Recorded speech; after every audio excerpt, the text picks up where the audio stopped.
So number one, we say avoid the ostrich effect syndrome. Number two, we say adopt the edge of concept, that is the mentality of an edge of. Then the third is always avoid desperation. Don't be desperate at whatsoever you do. Whatsoever you do, make sure at least there's calming. Make sure that there is a goal for it. Make sure there's a target so that you can actually reach an expected endpoint. Why the fourth is that you should make sure that you become so versatile in whatsoever. You see, versatility does a lot of things for people.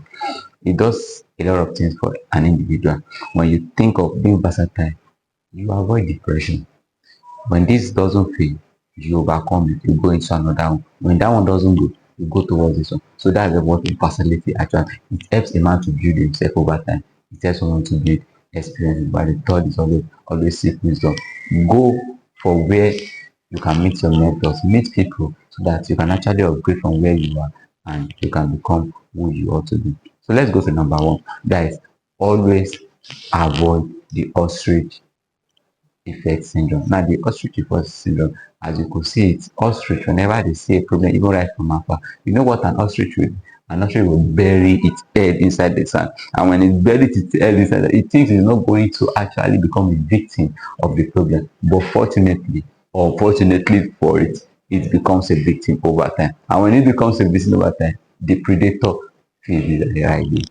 So in order for you to avoid being an ostrich, that whenever you see this thing, you try to remove your eye. No, you don't remove your eye so that you wouldn't see it. No, you face the problem. Facing the problem makes you to become the person you ought to be, number one. It tells you to garner experience over time. So that when you see other ones, you can actually overcome those ones easily. So now that actually Carnegie once said, now that Carnegie, who was a writer of the How to Have Friends and Influence People, once said, he says that in his tenet, he says, don't run from your problem. He said, face them. Make an attempt to face them.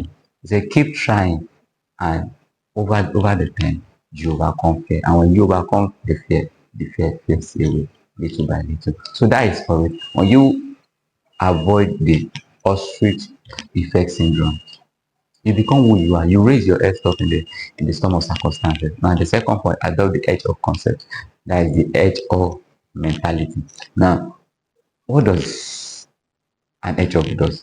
What it does is that it moves whenever it pleases, but there is a resistance, a stone walling resistance it has on it. Now, it's like tongues. Now, the tongues on edge on, it finds foxes find it difficult to touch it. When it rolls, when it sees the predator, it's kind of strange, becomes so small to the extent that when the predator wants to feed on it, it kind of keep biting and hurting the predator. Now that's who you can actually become.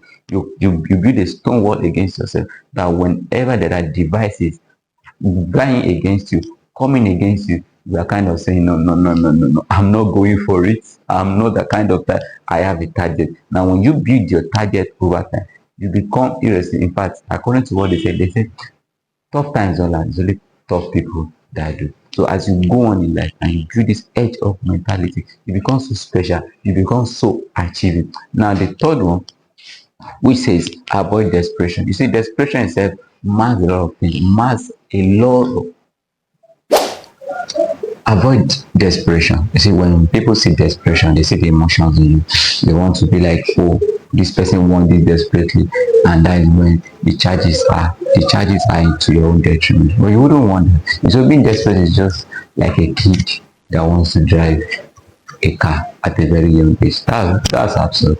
Or it's just like an aeroplane wanting to be washed and can't wash. That's impossible. That can happen. If it happens, that's absolutely rubbish. You get it's going to cause a lot of disaster. So in order to avoid it, those are the things that you need to do. You must make sure that desperation are outgone in your life. So you must make sure that you are building a stone walling which guides your emotion, which guides your feeling, so that as you go, you become so purposeful, you become so goal pursuing, and you become so achieving at the end of the day. Imagine just a young lady and a young boy at the age of below 25 wanting to get married. That's out of love. That is out of desperation. But they might be claiming an intuition call or an infatuation call love, which might actually wake up as time passes because they've not actually built their capability in order to go through sacrifices in time.